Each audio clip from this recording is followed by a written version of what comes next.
Hi everyone, welcome to the Active Knowledge series, Transition, Orienteering the Lands of Succession. We're now in chapter 7. It is a step out chapter from the land of family, and we're going to look at the development of a family charter.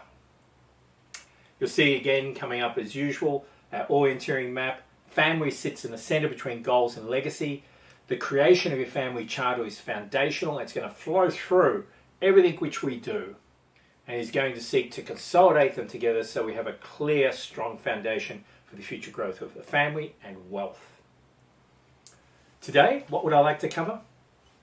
If we can just talk about briefly, again, that introduction to the family charter, what it is, why it's important. I'd like to answer the question of legalizing it. I know many people question this. I'd like to give you a typical process which you can work your way through for the creation of the family charter.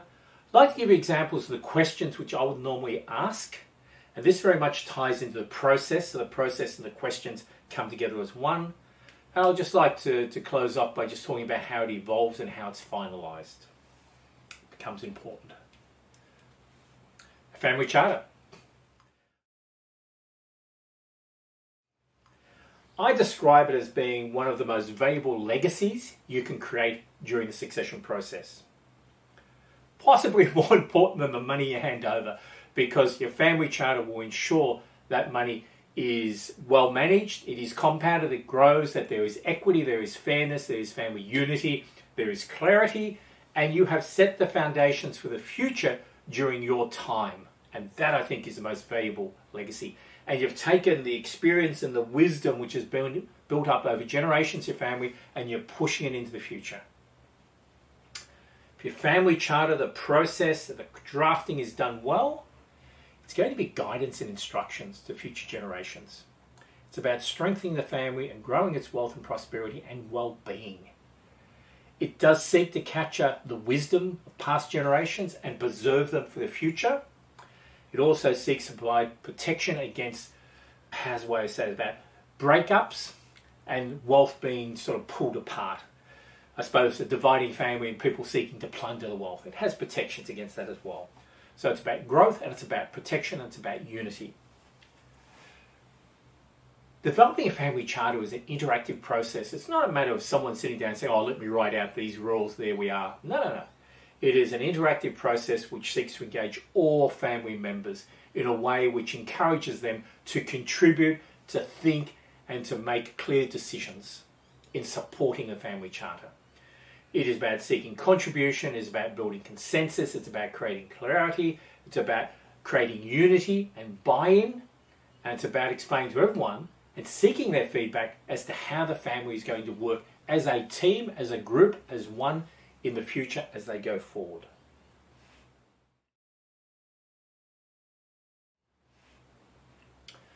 Just before we step into process and questions, I just want you to get your head in the right space. Land of family, breadth, depth, glue. So the process which we create for the family charter, the creation of the family charter, has to have regard to the breadth, the depth, and the glue. Part of that is one of the reasons why I say that in drawing a family charter, it is drawn in plain, simple language. For me, I would say plain English, whatever your language is. Simple, clear. Not legalized. It gets legalized at a later date, because we want each and every family member to be able to read it and say, I understand what it says and I agree with it.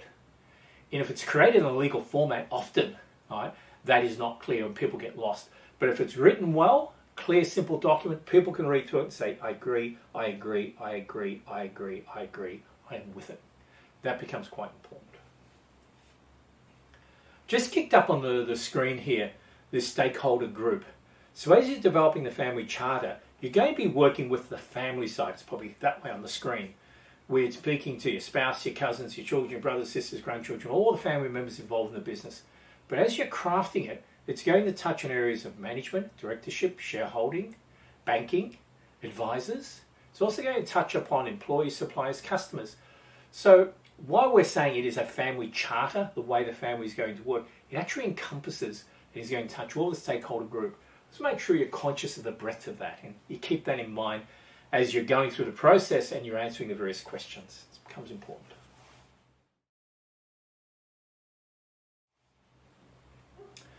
May I just address the question of legalising the family charter?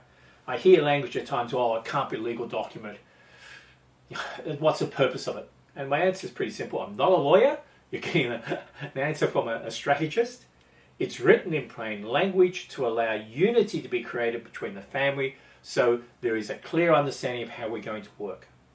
Maybe a simple heads of agreement is a good way to express that, if that language makes sense to you. It is legalised later.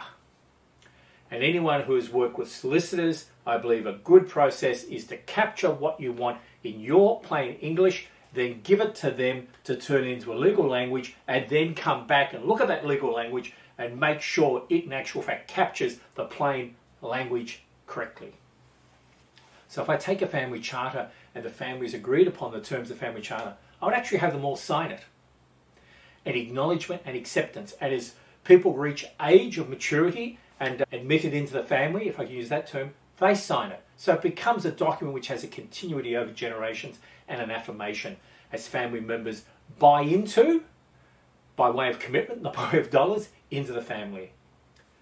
It can be legalised because once you understand the terms of the family charter, you go into the corporate governance documents, articles, memorandums, you amend them. You go into the trust deeds, you either write new trust deeds or you amend them. You create shareholders agreements, you create beneficiary agreements. In estate planning, you go and you look at the terms of the family charter and the wills are written to mirror that. So the family charter doesn't have to be a legal document in its own right. It informs all the legal documents which are subsequently created. But it's the family charter which the family uses to talk between themselves and to walk forward, and you rely upon your legal advisors to capture the essence of that and put that into the various documents. For that reason, you'll hear me saying we create the family charter in the land of family. It continues through legacy, through wealth, through business, up into decisions, and then once all of that is completed, then we go off to create the legalized form of it. That becomes quite important. What's the process I follow for creating a family charter? I actually started in the land of goals. As I'm beginning to tease out and ask people what the goals are, I'm also beginning to craft questions and to think about the process. And as I step into the land of family, I initiate the process. So your starting point is your independent succession advisor is actually the person responsible for drawing the family charter together. They are your independent person who leads the process and engages with everyone. So let's just look through. There's about 10 steps I've broken it down into. The creation. What's the process for developing a family charter? It's a pretty simple process, but it's interactive, as I mentioned. 10 steps. Let me just walk through this. It is the independent succession advisor which I would recommend is leading this process for you. First thing, you create a set of standard questions and you sit with the incumbent family leaders and incumbent leadership team, those who are there now, and you say, so these are questions which I would recommend we ask. Are you comfortable with these? You make sure they're comfortable with them. Then you settle them, you send them out to them individually and say, please complete and please return to me directly. Do not discuss with others, they are all in confidence. So that's step one. Step two, the independent succession advisor pulls all those answers together, consolidates them and looks for differences. Where does someone say something different to someone else? Is it a major issue or is it not a major issue? Do I need to clarify? Do I not need to clarify? Then what you do is you pull those family members together. This is part of step two. And you say, these are how you all responded. See the alignment? See these areas here? I think there's something we just need to tease out there. Are we comfortable with this? Okay, that's the answer. Typically, I find any areas of difference are easily resolved. So I now have the end of step two. Responses from the incumbent family members and they have been settled. Step three, I look at the questions, I think about that, what I'll call that new generation of family members, and I go, okay, do I need to evolve any of these questions? Is there anything which came up during the first process where it wasn't clear? Is there an extra question we think we need to put in? Is there a question we think we need to take out? Okay, I have now settled the questions to go to the new generation and I've sent them out. I do the same thing. I go out and I contact those individual family members and say, here's your questionnaire, please complete, please send back to me directly, do not discuss with other family members, and I meet with each one to make sure the questions are clear. Step four, the new generation. I take all the responses, I consolidate them all together, I look at the differences, I bring those new generation family members together and I do the same process. I go through their responses and any areas which there's any doubt. They're settled. What I then do is I sit in step number 5 and say, existing generation, new generation, what were their answers? Let me consolidate those together, 2 separate groups. I now have a view as to where there are differences. I could go back to either group, depending what the differences may be, to seek clarification. Otherwise, I now have basically a consolidated view of both the generations. Sometimes I'll bring both together at that stage, step number 5, and just allow them to understand any differences which are there and make sure everyone is settled. Step 6, I draft the first draft of the family charter is developed. And I send that to all family members for individual review and comment.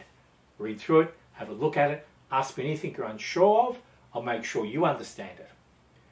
Then I draw the feedback, the questions, the amendments, I look at them, see whether there's anything there which needs to be discussed with either the incumbent generation or the new generation. I then bring all the family members together with an updated family charter and we read through it together as a single group.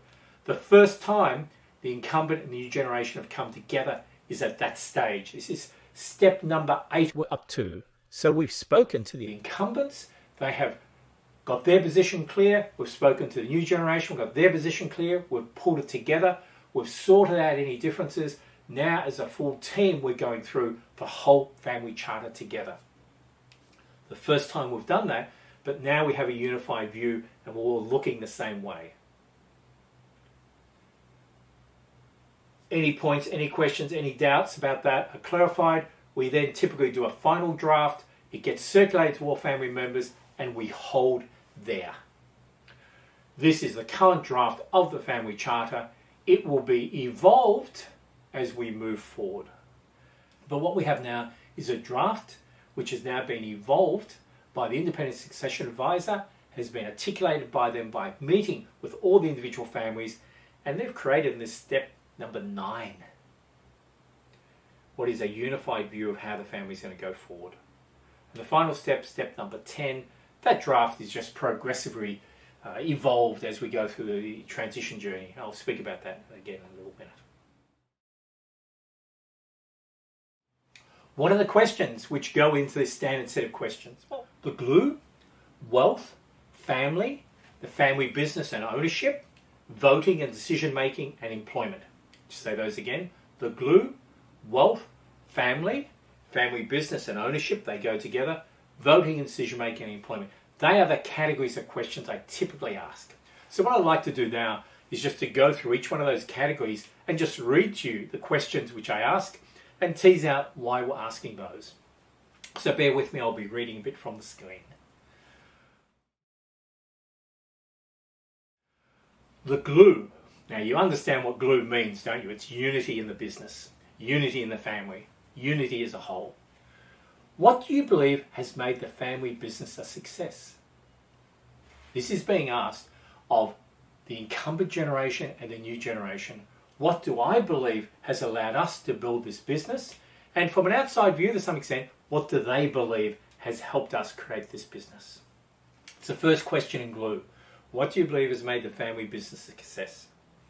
Second question, what is the glue that has kept the family together which could be carried forward?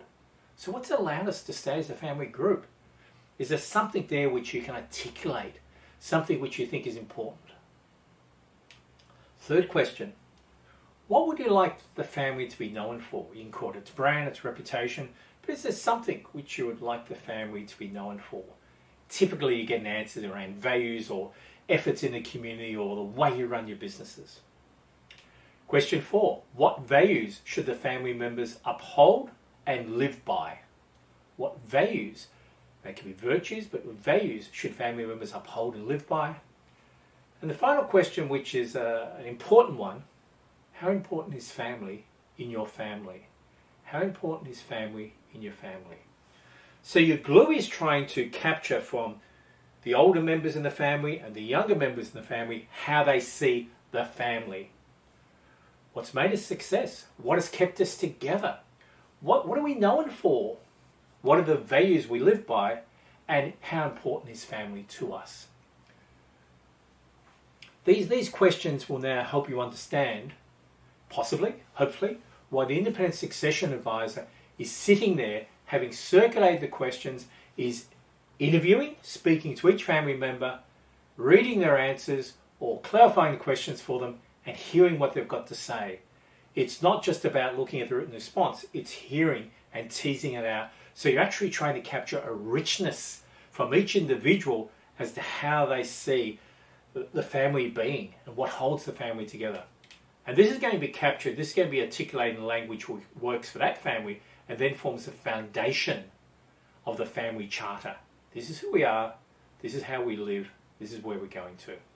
So that's the first set of questions, the glue.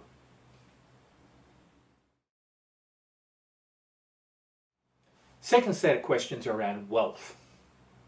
4 questions. What is the role and purpose of wealth in the family? It's a true question. What is the role and purpose of wealth in the family? Second question teases this out. What lifestyle is sought for the future generations of the family? Third question. Are family members entitled to the capital, or are they stewards for the future generations?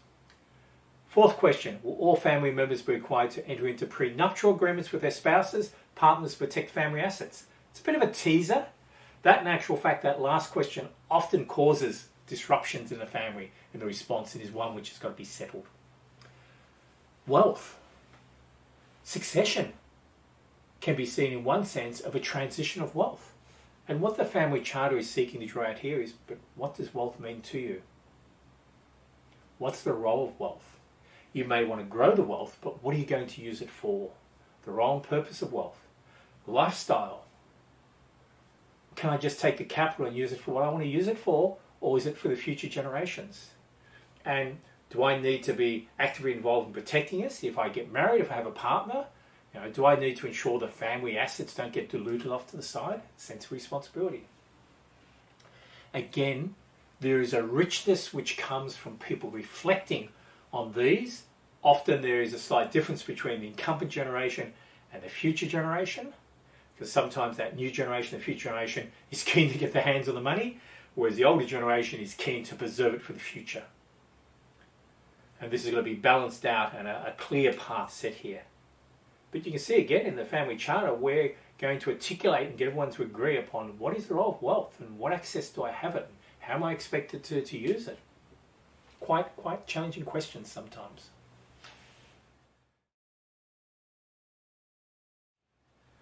Third area, family. Who's a family member? Who can be entitled to wealth? Who can control wealth? Here's the list. Is it just our children, our biological children? What about my children's spouses? Are they entitled? What about our children's de facto partners? Where do they fit in? What about our grandchildren? What about if there's adopted children? What about if there's stepchildren? An interesting one just come. What about if there's children born outside wedlock? So this list of who is a family member, typically it goes by bloodlines, but adopted children are sometimes included. What's the position in your family? Who actually is in, who is out? Question. Can a family member ever be excluded or suspended? So someone who is a child or a grandchild in the bloodline, can they be suspended? What about if there's criminal behaviour? Yes, maybe then. Otherwise, no. What about children's spouses? What about if a son passes away and the mother of your grandchildren is someone who has just been embedded into the family, is just part of the family? Are you going to exclude her and only include the children, the grandchildren? Often you find there are, as you craft the family charter, there are discretions which are put in there which allow you to say, if the family comes together, then if they vote at this level, that person can be included. This becomes an interesting question as to how family members define themselves and define others who can form part of that family and therefore have a right and entitlement to the wealth which is there and all the benefits which may go with it.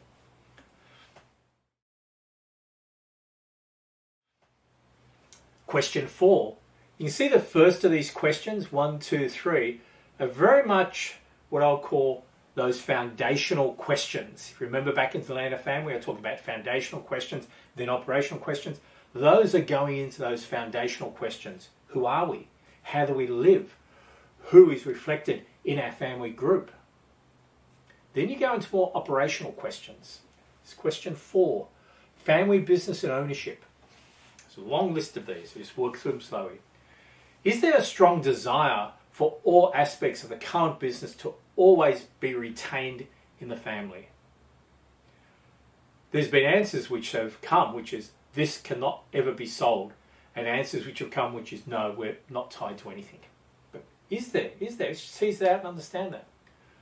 Should family members be restricted from selling or transferring their equity in the family business to non-family members?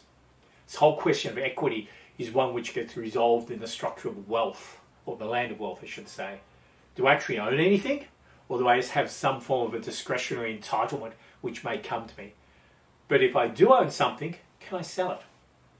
And if so, could I sell it to a non-family member? Third question, under what circumstances may a family member be permitted to sell or transfer equity to a non-family member? So, should, and if I should, how would that occur? Fourth question, should a family member ever be allowed to charge or encumber their interest in the family business, their interest in the monies which may flow to them? So you can see, in this first set of questions under family business ownership, we're going to keep all these businesses? Are we tied to anything? Or can we evolve? If I have some of equity, can I sell it? And in which case, if I can, under what circumstances could I sell it? Or could I charge and encumber it? Could I leverage it and get money to go and do something else? Very important questions. Continuing those questions. If a family is to acquire an individual family's interest in the business, explain that. So a family member goes, I need to step out, I want to sell up my equity, and I'm selling it to the family. That's the circumstance. At what value should it be acquired? Is it market value or is it some discount? And does it depend on the circumstances? What about if there's a death? Is the family group allowed to acquire that interest? What about if it's just voluntary? I just want to get out. I just want to sell off and I just want my money. I don't want to deal with you people anymore. Or what about if there's been something like a criminal activity and the default provision allows a compulsory acquisition of that? So the question here is, if someone is going to and has the right, the entitlement to sell their equity into the family, how do you value that? And typically you find different circumstances, different discount rates, and also terms of payment. Question 6 under family business ownership. Should a family member be allowed to actively participate in a business outside the family business? Are there any restraints which are applied to me? And that may vary depending on whether I'm actively involved in the business or I'm just a passive person sitting outside in a wider family group. Last question. Should family members be trained and developed by family businesses or by the family council so that they may assume leadership positions in the business? Growth of individuals. The business needs to continue to grow. It needs family members in there, keeping the core values of that family alive in that business. We're going to spend money training them? If so, how do we decide that? Question 5. Fifth category of questions. Voting and decision making. If a family council was formed to guide the growth and development of the family and its businesses, who should be a board member on that council? And that naturally leads to, and how would they be elected and how would they be voted? So that gets teased out. Second question under voting and decision making. If each family has equal voting rights, then should decisions be made by a majority vote or a greater percentage, for example, 75%? And another question flows on from that. Are there some decisions that should only be made by unanimous vote? And if so, what type of decisions? And typically what happens is you end up with a listing of all the different types of decisions which the family council may make, which the board of directors of the businesses may make, and the percentages which they are required to achieve for that to be approved. And the last point under voting and decision making, does the family council, the board, have to seek the vote of wider family members, and if so, when? So I'm sitting on the board of the family council. Do I actually have to go out to the wider family and poll them for their views? And often you'll find that family will say, well, yes, if a decision is going to be made in this respect, you need to go out to a much wider group. You don't have the authority to do that. And if you think of a commercial context, the board in some cases do not have the right to make a decision. They have to call an extraordinary general meeting of members to seek their vote. Typical to that, or similar to that, I should say. It's 5, voting and decision making. 6, you can see we're now right into governance and operational matters. Employment. Should employment in the family business be guaranteed to any family member? On what basis should family members be remunerated in the business? Should all family members be remunerated at the same level or at market rates based upon the position held? On what basis should a family member be promoted in the business? So you start this first set of questions about employment. Am I simply entitled to a job? How am I paid? How's that pay determined? When do I get promoted? You're teasing out the things which can cause disunity, disputes very quickly in a family, and you're settling those at the beginning, and you're probably drawing in a degree of independence to make sure remuneration is set at market rates. Continuing these questions on employment. Can a family member be dismissed from employment? And if so, what conduct may give rise to dismissal? Who would decide if a family member should be dismissed from employment? So these are quite, say, sensitive questions, but very practical questions that have got to be answered. If there is an employee who is a family member who is not performing, if there's an external CEO, they want to dismiss them, what authority have they got to do that? Because it can kick back into the family council and into family unity, and therefore there may be a pathway they have to go through. The final question under employment, should family members sign employment contracts similar to any other employee at their level? It will typically have restraints in it and those sorts of things regarding conduct, etc. So there's the 6 sets of questions. The glue, the wealth, the family. Those first 3 questions basically are setting the foundations. Who are we? What keeps us together? What does wealth mean to us? How's it going to be shared? Who's a family member? Very fundamental questions which are setting a foundation. Then going into operational matters. What's happening with the business? Who's going to lead them? Who has equity? Who doesn't have equity? How are decisions made? Who has a job? Who doesn't have a job? So imagine all these questions are being answered by the incumbent and by the new generation. You're resolving any inconsistencies. You're drawing them together as basically quarter heads of agreement, if you like, a charter which sets out how we are going to work our way forward.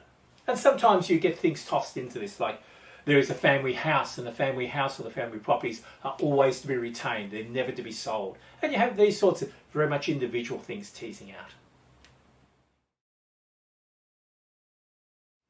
So again, just kicking up on the screen is this, what I call a typical simple governance structure. You can see the family council. It's representing, I say, shareholders, but really the family members. And sitting behind them is the family charter, which is guiding their conduct. The family council and all the family members have signed and agreed to the family charter, which is regulating their conduct, which then flows across to the board of directors of the businesses, which typically report back into the family council. So just keep that structure in mind, may help you. So, a family charter, an interactive process which allows you to draw the views of all the family members together in a way which allows you to articulate how we're going to work forward. The Land of Family, we craft this. It teases out a lot of issues which may cause conflict, which may cause disruption. It allows us to get a unity so we can go forward. As we then walk forward through legacy, wealth, business, and up in decisions, we constantly go back into the family charter and we say, how does what we've said in the family charter impact or be influenced by what is now happening in the land of wealth? what is now happening in legacy, what is now happening in business. And we continually revise it and update it. So it becomes a live document. One of the reasons why we don't legalize it until the end. And as we get into the land of decisions and we're finalizing what we're going to do, how the whole plan is going to come together, then we're looking at the family charter, we are revising it, we are amending it, we're circulating through the family. We probably have been progressively discussing it with our lawyers to make sure there's nothing there which don't trip us over. And then we go into the mode of, let us now finalise our succession plan, and that is when your family charter gets legalised through amendments to various governance documents. Hope that's given you an idea of how you craft a family charter. The process, the questions which I put up on the screen as we went through the video are just the typical questions which I ask, and I tease those out for each individual family member. You will need to do the same thing. There may be more or less questions depending on the family structure. You may have more tiers. I've had 2 tiers, just an incumbent. The current generation, you can break that out further. You know, if you got, for example, that example I gave you in the Land of Family about depth, where you had mum, sort of generation 1, you had 3 boys, generation 2, you had 7 kids, I think they had, generation 3, you would probably look at those generations. The younger generation, the 4th generation, probably too young. So you may do it at different levels. It's important that you do each level separately and you allow each level to form their view, and then you begin to draw them together. Don't do that too soon, otherwise you'll have one group seeking to influence the other. Remember, this is about setting a path for the future generation. So while the incumbents may have one view and try and lock that down, they need to engage the future generations and draw them forward. This is what the Land of Family is about. It's about unity. It's about setting this foundation for the future. The family charter, this practical, plain, simple language document, is capturing what we've all agreed, and that's what we're going forward with. Clarity, understanding brings harmony. Harmony allows for unity and supports individuals to feel part of the family, to buy in, and that's where we want to go to. So again, thank you for your time today. Thank you for listening. I hope I've been clear. I know it can be a bit of a messy topic, creation of family charter, and some of the questions may not make sense to you. That's where your independent succession advisor comes in and is support you to understand the importance of these questions.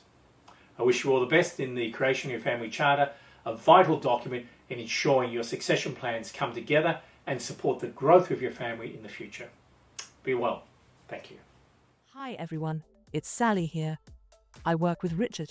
You will see coming up on the next 3 slides.